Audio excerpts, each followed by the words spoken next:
ದೆಹಲಿಯ ರಾಮಲೀಲಾ ಮೈದಾನದಲ್ಲಿ ಭಾನುವಾರ ನಡೆದ ಕಾಂಗ್ರೆಸ್ನ ಓಟ್ ಚೋರ್ ಗಡ್ಡಿ ಚೋಡ್ ರ್ಯಾಲಿಯ ವೇಳೆ ಪ್ರಧಾನಿ ನರೇಂದ್ರ ಮೋದಿ ವಿರುದ್ಧ ಆಕ್ಷೇಪಾರ್ಹ ಘೋಷಣೆಗಳು ಕೇಳಿಬಂದಿರುವುದಕ್ಕೆ ಸಂಬಂಧಿಸಿ ಕೇಂದ್ರ ಸಂಸದೀಯ ವ್ಯವಹಾರಗಳ ಸಚಿವ ಕಿರಣ್ ರಿಜಿಜು ತೀವ್ರ ಆಕ್ಷೇಪ ವ್ಯಕ್ತಪಡಿಸಿದ್ದಾರೆ. ಈ ಕುರಿತು ಕಾಂಗ್ರೆಸ್ ಪಕ್ಷದ ಮಲ್ಲಿಕಾರ್ಜುನ ಖರ್ಗೆ ಮತ್ತು ಲೋಕಸಭೆಯ ಪ್ರತಿಪಕ್ಷದ ನಾಯಕ ರಾಹುಲ್ ಗಾಂಧಿ ಅವರು ಸಂಸತ್ತಿನಲ್ಲಿ ದೇಶಕ್ಕೆ ಕ್ಷಮೆ ಯಾಚಿಸಬೇಕು ಎಂದು ಅವರು ಒತ್ತಾಯಿಸಿದರು.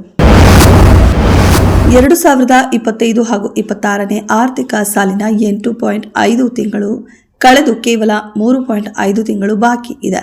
ಆದರೆ ಮುಖ್ಯಮಂತ್ರಿ ಸಿದ್ದರಾಮಯ್ಯ ಅವರು ಬಜೆಟ್ನಲ್ಲಿ ಸರ್ಕಾರದ 47 ಇಲಾಖೆಗಳಿಗೆ ಹಂಚಿಕೆ ಮಾಡಿದ್ದ 4.09 ಲಕ್ಷ ಕೋಟಿ ಹಣದಲ್ಲಿ ಈವರೆಗೂ ಕೇವಲ 2.06 ಲಕ್ಷ ಕೋಟಿ ಅನುದಾನ ವೆಚ್ಚವಾಗಿದೆ.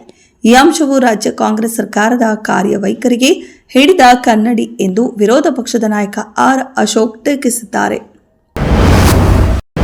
ರಾಜ್ಯ ಚಳಿಗಾಲದ ಅಧಿವೇಶನದ ಅವಧಿ 1 ವಾರ ವಿಸ್ತರಿಸಬೇಕು ಎಂದು ಸ್ಪೀಕರ್ ಯುಟಿ ಖಾದರ್ ಅವರಿಗೆ ವಿಪಕ್ಷ ನಾಯಕ ಆರ್ ಅಶೋಕ್ ಅವರು ಪತ್ರ ಬರೆದು ಆಗ್ರಹಿಸಿದ್ದಾರೆ.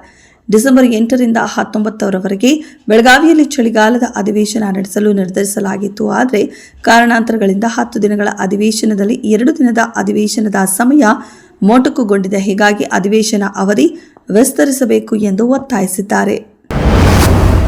ಕೇಂದ್ರ ಸರ್ಕಾರವು ಮಹಾತ್ಮ ಗಾಂಧಿ ರಾಷ್ಟ್ರೀಯ ಗ್ರಾಮೀಣ ಉದ್ಯೋಗ ಖಾತರಿ ಕಾಯ್ದೆಯನ್ನು ರದ್ದುಗೊಳಿಸುವ ಮತ್ತು ಅದನ್ನು ವಿಕಸಿತ್ ಭಾರತ ಗ್ಯಾರಂಟಿ ಘರ್ ರೋಜ್ಗಾರ್ ಮತ್ತು ಆಜೀವಿಕಾ ಮಿಷನ್ ಎಂಬ ಹೊಸ ಹೆಸರಿನೊಂದಿಗೆ ಜಾರಿಗೊಳಿಸಲು ಮುಂದಾಗಿದೆ. ಈ ಬಾರಿಯ ಸಂಸತ್ತಿನ ಚಳಿಗಾಲದ ಅಧಿವೇಶನದಲ್ಲಿ ಈ ಮಸೂದೆ ಮಂಡನೆಯಾಗಲಿದ್ದು ತೀವ್ರ ರಾಜಕೀಯ ಘರ್ಷಣೆಗೆ ಸಿದ್ಧಗೊಂಡಿದೆ.